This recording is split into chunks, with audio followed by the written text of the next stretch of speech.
Hello everyone, and welcome to Fresh Master Channel. Today, we are going to have some story from Reddit.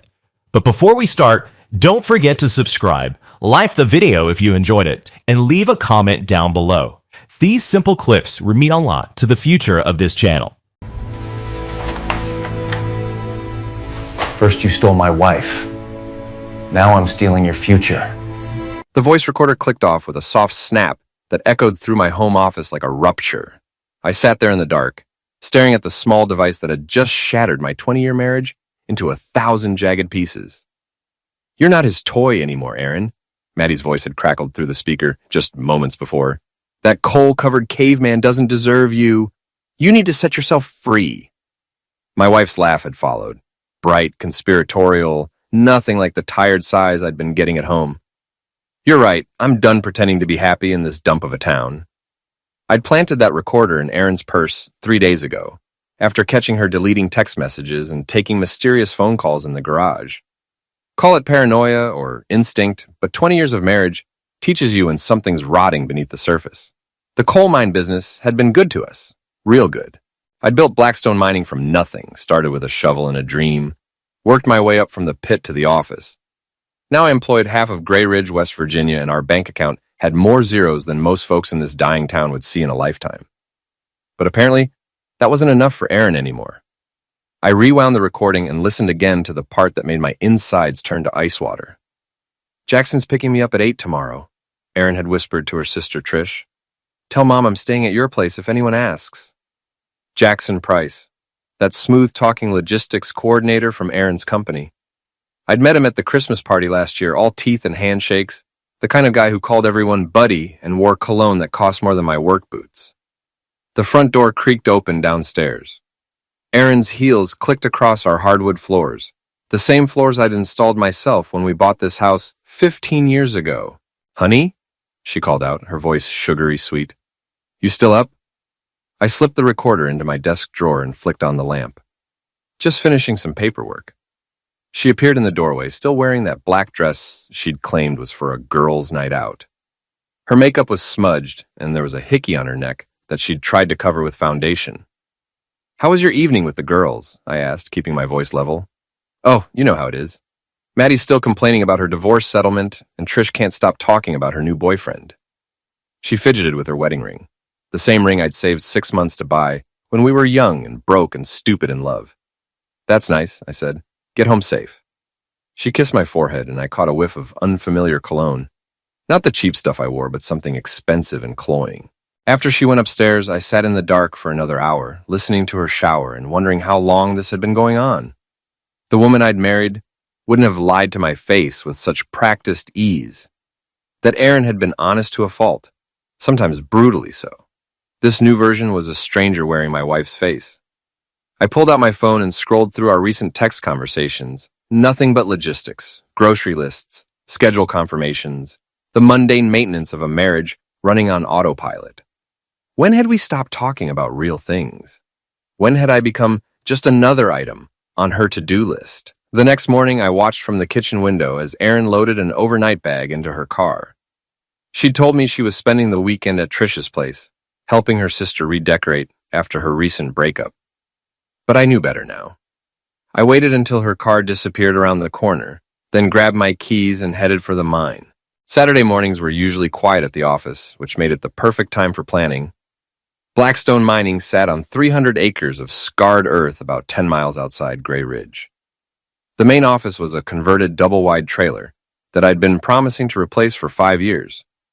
Inside, the walls were covered with safety charts, production reports, and photos from company picnics back when we all still pretended to be one big happy family.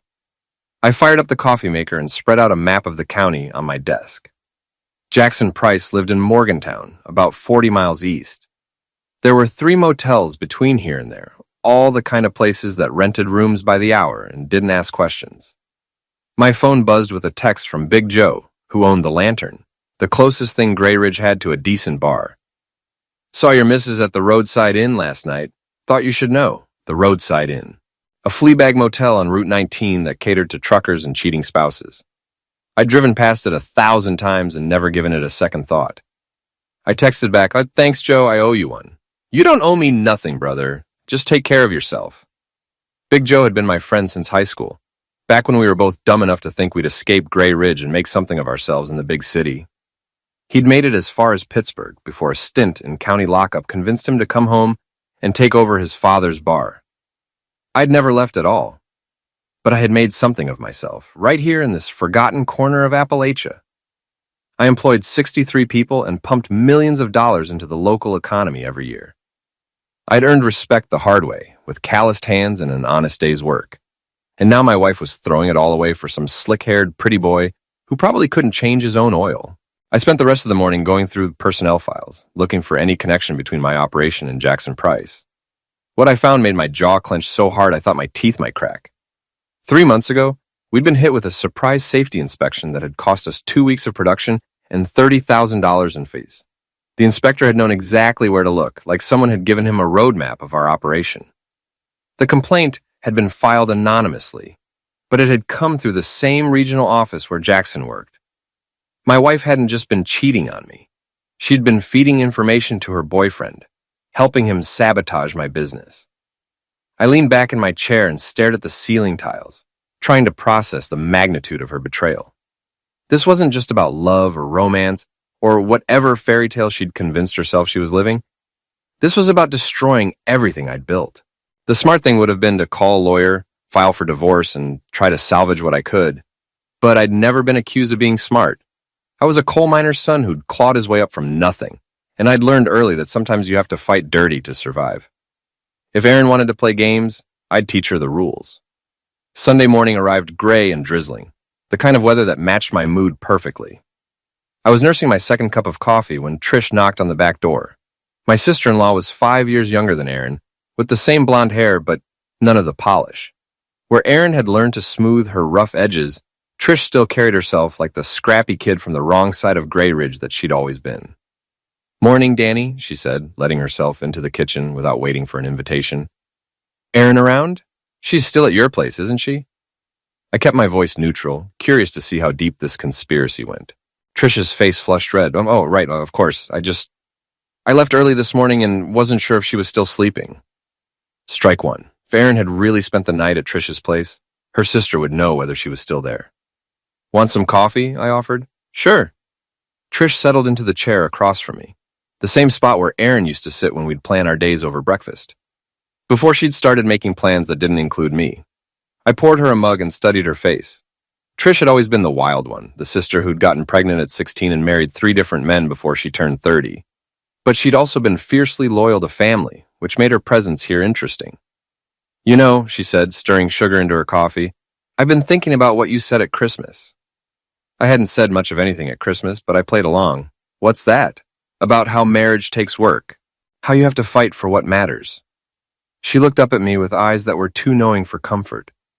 "Sometimes I wonder if Erin remembers that." Strike two. Trish was fishing, trying to figure out what I knew.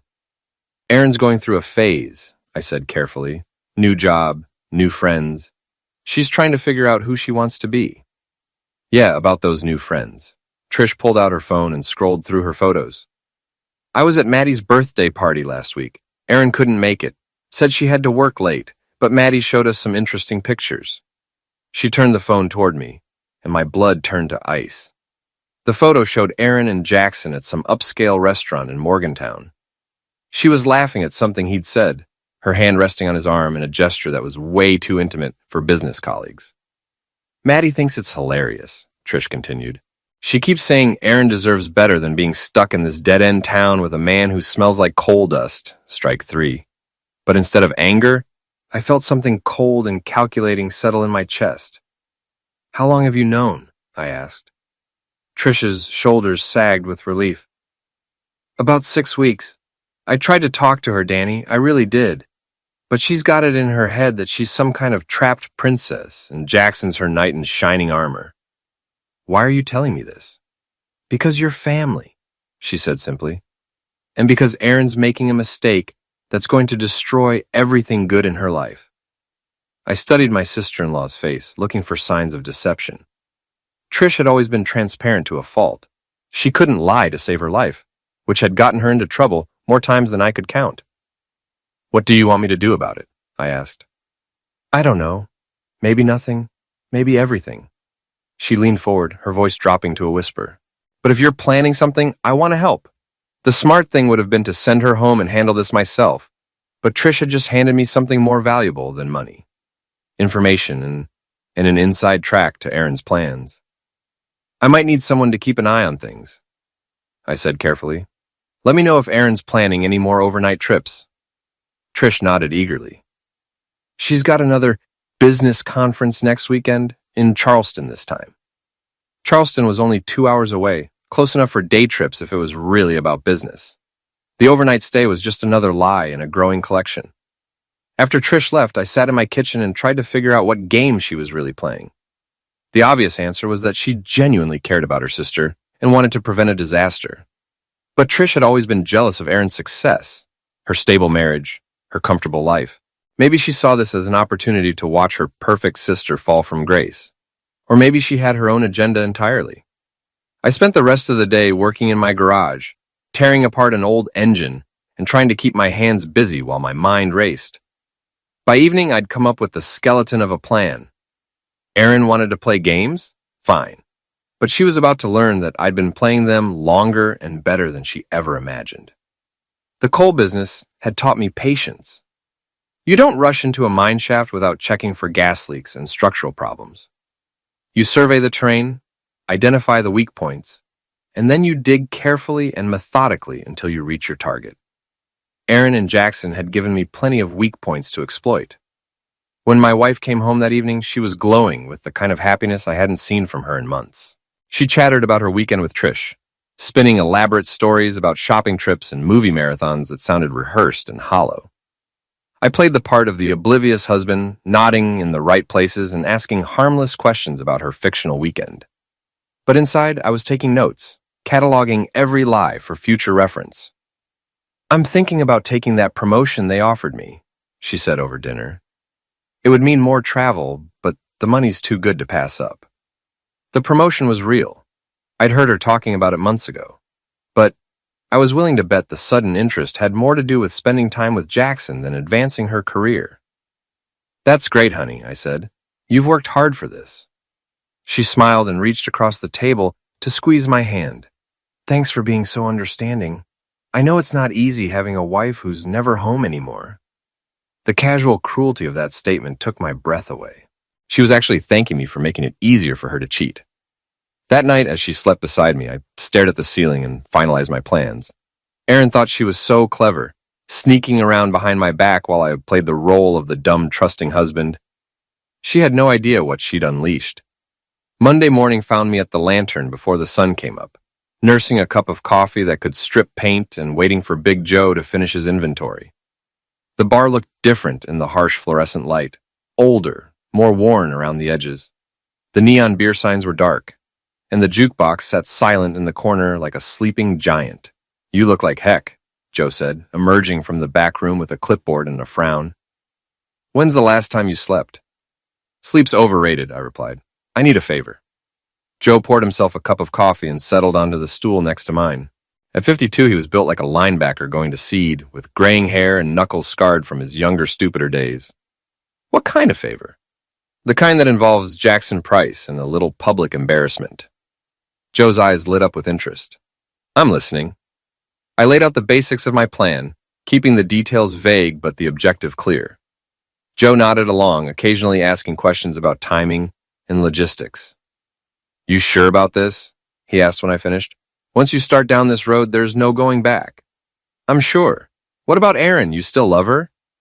The question caught me off guard. Did I still love my wife? Or was I just in love with the memory of who she used to be? I love the woman I married, I said finally. This person, she's become... I don't even know her anymore. Joe nodded like that made perfect sense. When do you want to do this? Friday night. Jackson usually comes to town on Fridays for their little rendezvous. Consider it done. I spent the rest of the week laying groundwork, making phone calls, and setting pieces in motion. The beauty of living in a small town is that everyone knows everyone else's business. The downside is that everyone knows everyone else's business. By Wednesday, half of Grey Ridge had heard rumors about Erin's affair.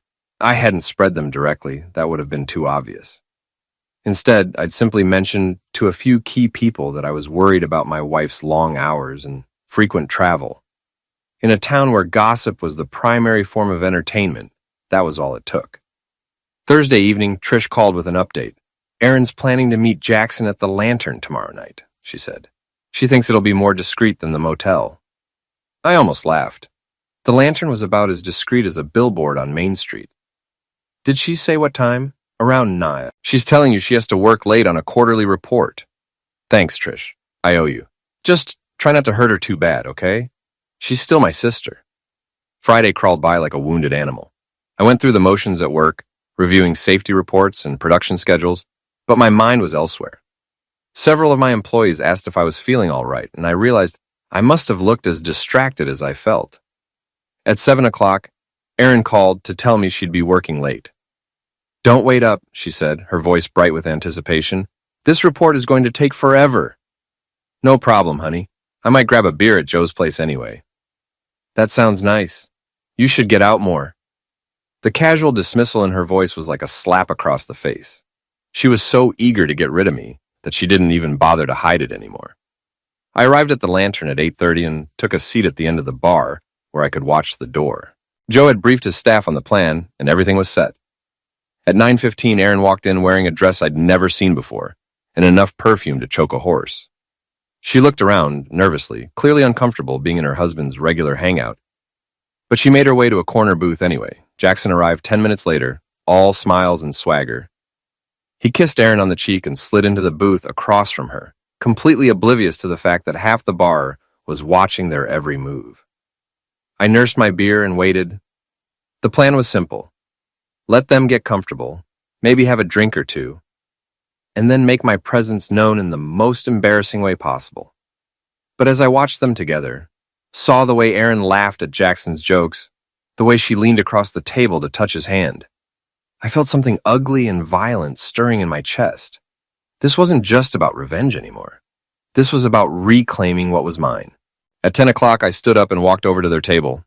"Evening, folks," I said, keeping my voice friendly and casual. "Mind if I join you?" Erin's face went white as a sheet. Jackson looked confused, like he couldn't quite process what was happening. "Danny," Erin stammered, "I thought you were... What are you doing here?" "Same thing as you, apparently. Having a drink with friends." I pulled out a chair and sat down without waiting for an invitation. "You must be Jackson. I'm Danny Morrison, Erin's husband." Jackson's confusion shifted to panic. "Oh, hi. Erin was just... We were discussing a work project. At 9 o'clock on a Friday night?" I signaled the waitress for another beer. "Must be some project." The silence stretched out like a taut wire. Erin was staring at the table, her face flushed with embarrassment. Jackson kept glancing toward the door like he was calculating his chances of making a run for it. "You know," I said conversationally, "it's funny how small towns work. Someone sees something interesting, and within a few hours, everyone knows about it." Jackson's Adam's apple bobbed as he swallowed hard. "Look, Mr. Morrison, I think there might be some misunderstanding." "No misunderstanding at all," I interrupted. "You're screwing my wife. She's lying to me about working late so she can meet you in cheap motels. The only question is what we're going to do about it." The entire bar had gone quiet. Even the jukebox seemed to sense the tension and switched to a slower, more ominous song. Erin finally looked up, her eyes blazing with a mixture of shame and defiance. "Danny, please, not here." "Why not here?" I asked. "This is where you chose to bring your boyfriend. Seems like the perfect place to discuss your relationship." Jackson started to stand up. "I think I should go." "Sit down," I said, and something in my voice made him comply immediately. "We're not finished talking." I leaned back in my chair and studied the two of them. They looked like deer caught in headlights, frozen and terrified. "Here's what's going to happen," I said quietly. "Jackson, you're going to finish your drink, walk out that door, and never contact my wife again. Erin, you're going to come home with me so we can have a long overdue conversation about the future of our marriage. You can't just..." Jackson started. "Can't what?" I stood up slowly, letting him see all 6 feet and 200 pounds of me. "Can't protect my family, can't defend what's mine?" Jackson's face had gone pale. He was probably 20 years younger than me, but he'd never done a day of hard labor in his life. His soft hands and manicured nails told the story of a man who'd never had to fight for anything. "This is crazy," he muttered, but he was already reaching for his wallet. "Crazy is thinking you could waltz into my town and steal my wife without consequences," I replied. "Crazy is believing that actions don't have repercussions." Jackson threw a 20 on the table and headed for the door without another word. The entire bar watched him leave, and I knew the story would be all over Grey Ridge by morning. Erin was crying now, quiet tears that she tried to wipe away with her napkin. "Happy now?" she whispered. "Not even close," I said, "but it's a start." The ride home was silent, except for the sound of Erin's occasional sniffles and the steady thrum of my truck's engine. She sat pressed against the passenger door like she was afraid I might reach across and grab her. Maybe she was right to be afraid. When we pulled into our driveway, she finally spoke. "How long have you known?" "Long enough." I ended the engine and turned to face her. "The real question is how long you've been planning to make a fool of me." She flinched like I'd slapped her. "It wasn't supposed to happen like this." "How was it supposed to happen, Erin? Were you planning to ask for a divorce? Or were you just going to keep sneaking around until someone else caught you?" "I don't know," she said, her voice barely above a whisper. "I haven't thought that far ahead." "Bees." The word came out harsher than I'd intended. "You've been feeding Jackson information about my business. That safety inspection that cost us $30,000? That came from his office." Her face went white. "Danny, I never..." "Never what? Never told your boyfriend about the safety violations you've been nagging me to fix for months? Never mentioned that we were cutting corners on the ventilation system?" The silence that followed was answer enough. "Jesus Christ, Erin. I could have lost everything. My business, my reputation, the jobs of 63 people who depend on me." "I was trying to protect those people," she said, finally looking at me directly. "Someone could have been ended because of those violations. So you went behind my back instead of talking to me about it? When was the last time you listened to anything I said?" Her voice was getting stronger, angrier. "When was the last time you cared about anything besides coal production and profit margins?" The accusation hit harder than I wanted to admit. When had I stopped listening to my wife? When had our conversations become nothing but logistics and small talk? "That doesn't justify what you did," I said. "No, it doesn't." She wiped her eyes with the back of her hand. "But it explains it." We sat in the truck for another few minutes, both of us staring at the house we'd shared for 15 years. In the porch light, it looked smaller somehow, less substantial than it had that morning. "What happens now?" she asked. "I don't know." It was the first honest thing either of us had said all evening. Inside, Erin went straight upstairs while I poured myself 3 fingers of bourbon and sat in my office, staring at the voice recorder that had started this whole mess. My phone buzzed with a text from Trish. "Heard about what happened at Joe's. You okay?" News traveled fast in Grey Ridge. By tomorrow, everyone would know that Danny Morrison had confronted his cheating wife in the most public way possible. I texted back, "I'm fine, thanks for the heads up about tonight. Anytime. Erin's lucky to have someone who fights for her, even when she doesn't deserve it." I stared at that message for a long time, trying to figure out what Trish meant. Was she talking about my confrontation with Jackson or something else entirely? Around midnight, I heard Erin moving around upstairs, probably packing a bag. Part of me wanted to go up there and try to salvage what was left of our marriage. But a bigger part of me was tired of being the only one fighting for us. When I finally went to bed, she was curled up on her side of the mattress, as far away from me as possible. Her breathing was too controlled to be natural. She was awake, probably waiting for me to say something. But I had nothing left to say. Saturday morning, I woke up alone. Erin's car was gone from the driveway, and there was a note on the kitchen table written in her careful handwriting. "Danny, I'm staying at Trish's for a while. We both need time to think about what we want. I'm sorry about everything. E." I crumpled up the note and threw it in the trash, then made coffee and tried to figure out what to do with the rest of my life. The phone rang at 9 o'clock. It was Pete Kowalski, one of my shift supervisors. "Danny, you need to get down here. We've got a problem." "What kind of problem?" "The kind that involves spray paint and broken windows." I was at the mine in 20 minutes, surveying the damage to my office trailer. Someone had painted "Monster" across the side in red letters 3 feet tall. Every window was shattered, and the front door hung open on broken hinges. "Security cameras catch anything?" I asked. Pete shook his head. Whoever did this knew exactly where the blind spots were. Inside the trailer, my office had been systematically destroyed. Files were scattered across the floor, my computer monitor was smashed, and someone had poured motor oil all over my desk. But the real message was written on the wall behind my chair in the same red paint. Tainted money won't save you. Any idea who might have done this? Pete asked. I had several ideas, but only one made sense. Jackson Price was sending me a message. This was far from over. Call the sheriff, I said. I want this documented. You think they'll catch whoever did it? I looked around at the destruction of everything I'd built and felt something cold and calculating settle in my chest. They won't have to, I said.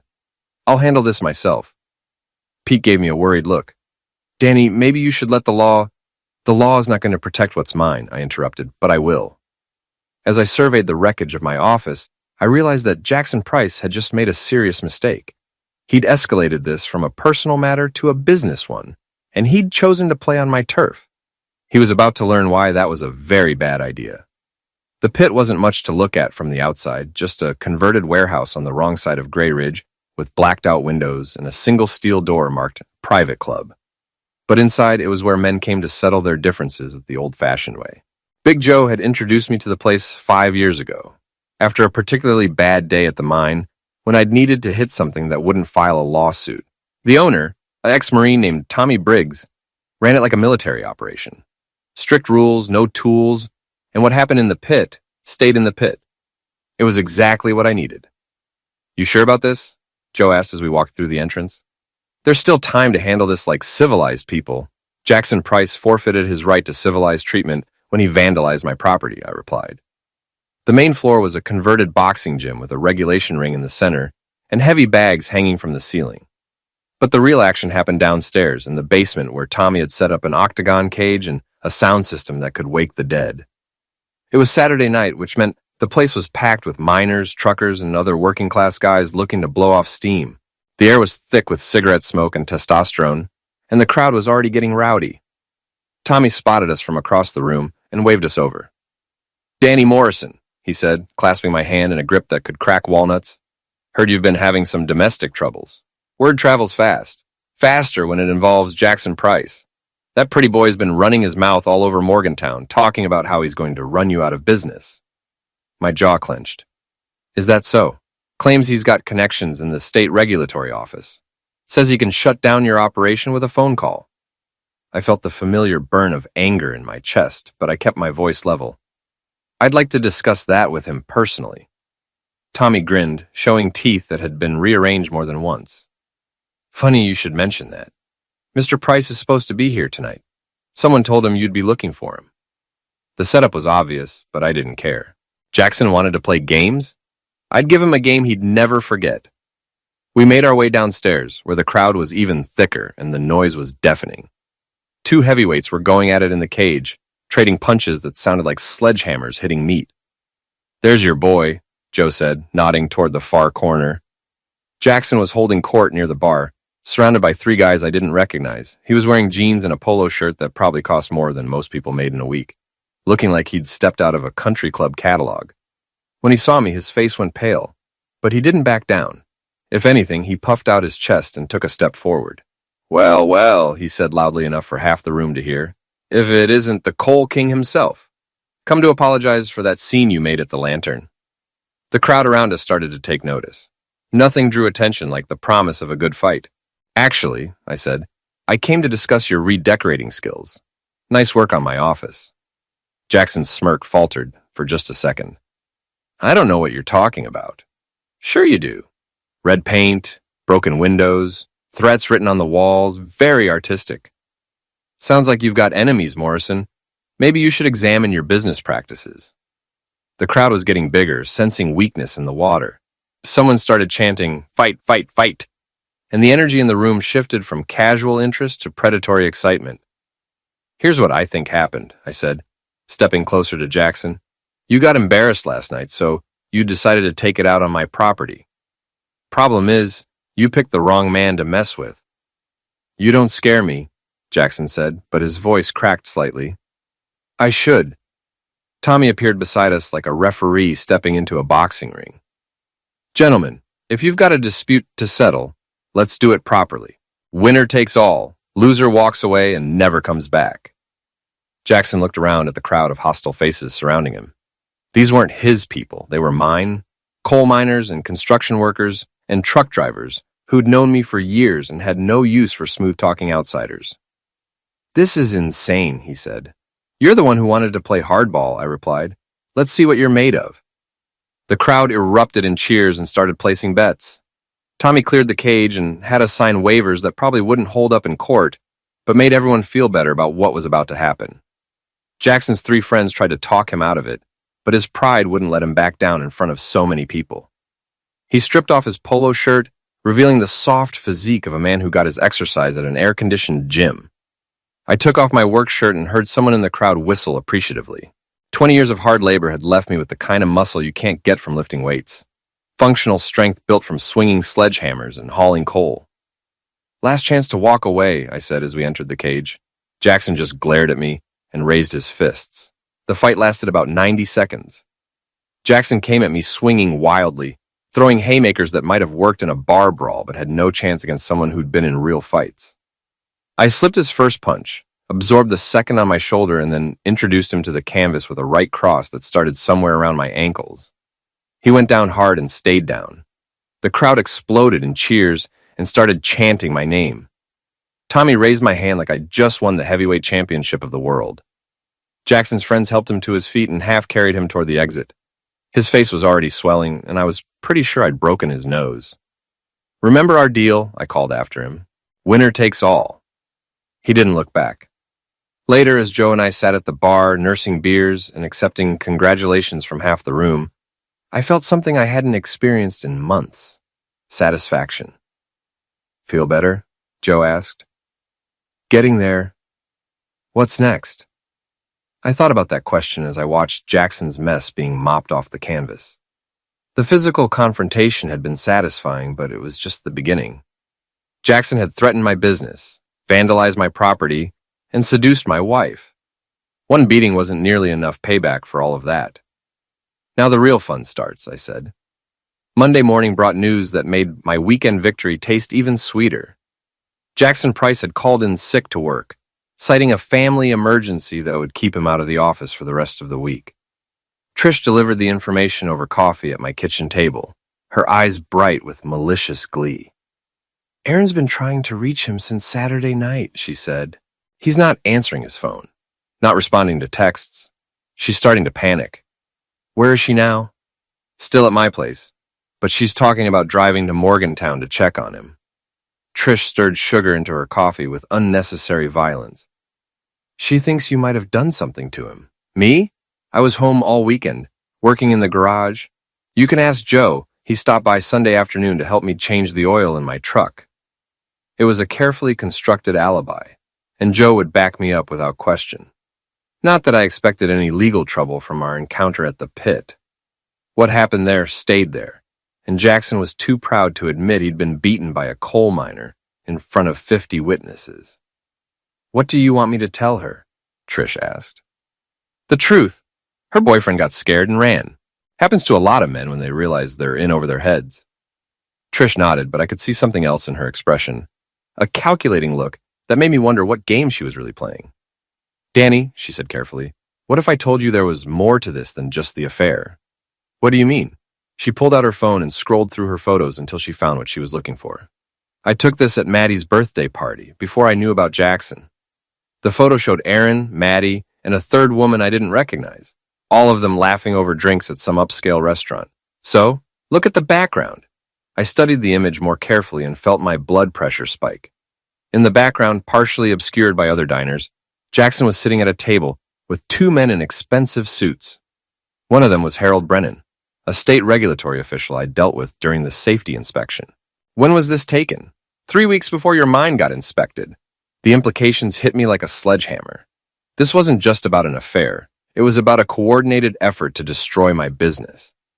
Jackson hadn't just been sleeping with my wife. He'd been using her to gather intelligence for what looked like a much bigger operation. "Who's the third man?" I asked. "I don't know, but Maddie might. She knows everyone in the state capitol." I studied the photo again, memorizing every detail.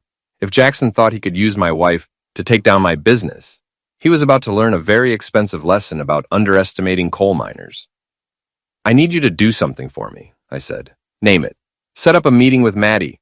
Tell her you're worried about Aaron, and you want to understand what's really going on." Trish's eyes lit up with anticipation. "You think Maddie's involved in this?" "I think Maddie likes to be the center of attention, and she's probably been bragging about her connections to anyone who'll listen." "What about Aaron? Let her stew for a while. When Jackson doesn't surface by the end of the week, she'll be desperate enough to make mistakes." After Trish left, I spent the morning making phone calls and pulling strings I hadn't used in years. The coal business might be dying, but it still had enough political influence to make life difficult for people who crossed the wrong lines. By noon, I had Harold Brennan's employment history, his financial records, and a list of every inspection he'd conducted in the past 2 years. The pattern that emerged was interesting. Brennan had a habit of targeting small, family-owned operations with suspiciously well-informed complaints. My phone rang just as I was finishing my research. "Danny, it's Pete. We've got another problem." "What now?" "Someone called in an anonymous tip about safety violations. State inspector's on his way." I felt a cold smile spread across my face. "Which inspector?" "Harold Brennan." "Perfect. Make sure everything's in perfect order when he gets there. And Pete, make sure you mention that we've installed those new ventilation systems I've been talking about." "We haven't installed any new ventilation systems." "We will have by the time Brennan gets here. Call Murphy's Industrial Supply and tell them it's an emergency. I don't care what it costs." I spent the rest of the day overseeing the installation of equipment that should have been put in months ago, but that wasn't the point. The point was showing Harold Brennan that his little game was over. When Brennan arrived Wednesday morning, he found a mining operation that exceeded every safety standard by a comfortable margin. He spent 3 hours looking for violations that didn't exist, growing more frustrated by the minute. Finally, I invited him into my newly repaired office for a private conversation. "Disappointing inspection?" I asked, settling behind my desk. Brennan was a thin, nervous man in his 50s who looked like he'd never done a day of manual labor in his life. "Your operation appears to be in compliance." "Appears to be? Harold, we're so far above compliance, we could probably qualify for a safety award." He shifted uncomfortably in his chair. "Yes, well, that's good to hear." "I was surprised to get another inspection so soon after the last one," I continued, "especially based on an anonymous tip. Those can be unreliable. We investigate all complaints thoroughly." "Of course you do. Speaking of complaints, I've been looking into some of your other inspections. Interesting pattern. A lot of small operators getting hit with expensive violations based on anonymous tips." Brennan's face went pale. "I don't know what you're implying." "I'm not implying anything, Harold. I'm stating facts." I leaned forward and fixed him with a stare that had intimidated better men than him. "The question is whether you want to discuss those facts here, or whether you'd prefer to explain them to the State Ethics Committee." The silence stretched out for nearly a minute before Brennan finally spoke. "What do you want?" "I want to know who's been feeding you information about my operation. I want to know who paid you to target small mining companies, and I want to know what Jackson Price promised you in exchange for your cooperation." Brennan's shoulders sagged in defeat. It wasn't supposed to hurt anyone. Jackson said he was just trying to force some safety improvements. "And the money? What money?" I pulled out a folder and slid it across the desk. "Bank records, Harold. Deposits that correspond exactly with the dates of your inspections. Someone's been paying you very well for your services." Brennan stared at the documents like they might burst into flames. "How did you get these?" "I've got friends in low places. Now start talking." What he told me over the next hour was even worse than I'd suspected. Jackson Price wasn't just some lovesick fool trying to impress my wife. He was part of a larger operation designed to drive small mining companies out of business and consolidate the industry under a few major players. Erin hadn't just been cheating on me. She'd been an unwitting accomplice in a conspiracy that could have destroyed dozens of family businesses and put hundreds of people out of work. By the time Brennan left my office, he was a broken man who'd agreed to cooperate fully with any investigation in exchange for my promise not to destroy his career immediately. But I wasn't done yet, not by a long shot. Jackson Price had made this personal when he seduced my wife. He'd made it business when he tried to destroy my operation. Now it was time to show him what happened when you declared war on a coal miner who'd spent his whole life fighting for everything he had. The Gray Ridge Town Hall hadn't seen a crowd this big since the mine explosion of 1907. Every seat was filled, and people were standing along the walls, all of them buzzing with anticipation about what Danny Morrison might say at the monthly town council meeting. I'd requested time on the agenda to discuss community safety concerns, which was vague enough to pique everyone's curiosity but specific enough to get me 15 minutes at the podium. What they didn't know is that I was about to blow the lid off the biggest scandal Grey Ridge had seen in decades. Erin sat in the third row, flanked by Trish and Maddie. She'd been trying to reach me all week, leaving increasingly desperate voicemails that I'd ignored. Jackson was still missing, and she was finally starting to understand that her perfect plan was falling apart. Mayor Patricia Hendricks called the meeting to order and worked through the usual business: budget reports, zoning requests, complaints about potholes, before finally introducing me. Danny Morrison has requested time to address the council about community safety concerns, she announced. Danny? I walked to the podium and looked out at the sea of familiar faces. These were my people, miners and their families, small business owners, retirees who'd spent their whole lives in Grey Ridge. They deserved to know what had been done to them. Thank you, Mayor Hendricks. I'm here tonight to talk about a conspiracy that's been operating right under our noses, targeting our businesses and threatening our way of life. A murmur ran through the crowd. This wasn't what they'd been expecting.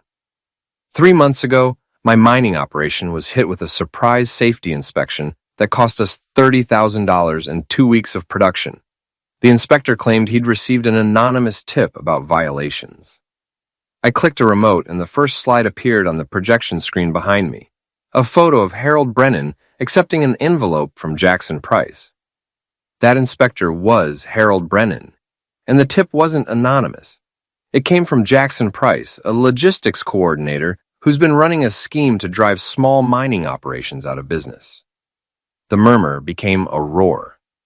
I waited for it to die down before continuing. Mr. Price has been using inside information to target family-owned businesses throughout the region. He bribes inspectors, manufactures violations, and then offers to buy the struggling companies at below-market prices. Another slide. Bank records showing payments from a shell company registered to Jackson Price to Harold Brennan and 2 other state inspectors. In the past 2 years, this operation has forced 11 small mining companies into bankruptcy. Hundreds of jobs have been lost. Millions of dollars in family wealth have been stolen. The crowd was getting angry now. I could see faces flushing red, hands clenching into fists. But Mr. Price made a mistake when he targeted Grey Ridge. He thought he could seduce one of our own into helping him destroy our community. I clicked to the next slide, a photo of Erin and Jackson at the restaurant, clearly intimate and conspiratorial. Erin gasped and half rose from her seat. Trish grabbed her arm and pulled her back down, but the damage was done. Everyone in the room had seen the photo, and they all knew what it meant. My wife, Erin Morrison, has been having an affair with Jackson Price for the past 6 months. During that time, she provided him with detailed information about my business operations, safety procedures, and financial records. The room erupted. People were shouting, standing up, pointing at Erin. She was crying now, her face buried in her hands. I don't blame my wife for falling for a smooth-talking con man, I continued, raising my voice to be heard over the chaos. Jackson Price is a professional manipulator who preys on vulnerable people. But I do blame him for using her feelings to attack our community. Mayor Hendricks was banging her gavel, trying to restore order. Mr. Morrison, these are very serious accusations. They're not accusations, Mayor. They're facts backed up by evidence that I've already turned over to the State Attorney General's office. That got everyone's attention. The room fell silent. Harold Brennan has agreed to cooperate fully with the investigation in exchange for leniency. We have bank records, recorded phone conversations, and photographic evidence of the entire operation. I clicked to the final slide, a mugshot of Jackson Price from his arrest that morning on charges of conspiracy, bribery, and fraud. Jackson Price was arrested at 6 a.m. today at his apartment in Morgantown. He's being held without bail pending trial. The other conspirators will be arrested within the week. The silence stretched out for nearly a minute before someone in the back started clapping. Then someone else joined in, and within seconds the entire room was on its feet, applauding and cheering. I stood at the podium and soaked it in. The vindication, the satisfaction, the sweet taste of justice served cold. When the applause finally died down, I leaned into the microphone for my closing statement. Jackson Price thought he could come into our town and take what didn't belong to him. He thought we were just a bunch of dumb coal miners who wouldn't fight back. He was wrong. I looked directly at Aaron, who was staring at me with a mixture of horror and something that might have been admiration. In Gray Ridge, we protect what's ours. We stand up for our neighbors, and we don't let outsiders destroy what we've built with our own hands. I stepped away from the podium to another round of thunderous applause. As I walked back to my seat, people reached out to shake my hand, pat my back, and offer their congratulations. But I wasn't done yet. After the meeting, as people filed out into the parking lot, still buzzing with excitement, I found Maddie standing by her car looking like she'd seen a ghost. "Quite a show in there," she said. "Just getting started," I replied. "We need to talk." "I don't think that's a good idea. I think it's a great idea, especially since you're the one who introduced Jackson to my wife in the first place." Maddie's face went white. "I don't know what you're talking about." "Sure you do. You've been working with Jackson for months, identifying potential targets and setting up the seductions. Erin wasn't his first victim, was she?" The silence was answer enough. "Here's what's going to happen," I continued. "You're going to turn yourself into the State Attorney General's office tomorrow morning. You're going to tell them everything you know about Jackson's operation, and you're going to pray that your cooperation is enough to keep you out of prison. And if I don't?" I smiled, and she took a step backward. "Then I'll make sure everyone in this town knows exactly what you've been doing, how you've been destroying families and communities for money, how you convinced my wife to betray her own husband." Maddie was crying now, mascara running down her cheeks in black streams. "It wasn't supposed to happen like this," she whispered. "It never is," I replied. "But it did." I left her standing in the parking lot and walked to my truck, where Trish was waiting for me. "That was incredible," she said. "You destroyed them. They destroyed themselves. I just made sure everyone knew about it. What about Erin?" I looked back at the town hall, where my wife was still sitting in her seat, staring at nothing. "What about her? Are you going to take her back?" I thought about that question as I started the truck and pulled out of the parking lot. 3 months ago, I would have said yes without hesitation. Erin had been the center of my world for 20 years. But that woman was gone, replaced by someone I didn't recognize and couldn't trust. "Some things can't be fixed," I said finally. As we drove through the quiet streets of Gray Ridge, I felt something I hadn't experienced in months: peace. Jackson Price was in jail, his conspiracy was exposed, and my reputation was not only intact but stronger than ever. The coal business might be dying, but Gray Ridge would survive. We always had, and so would I.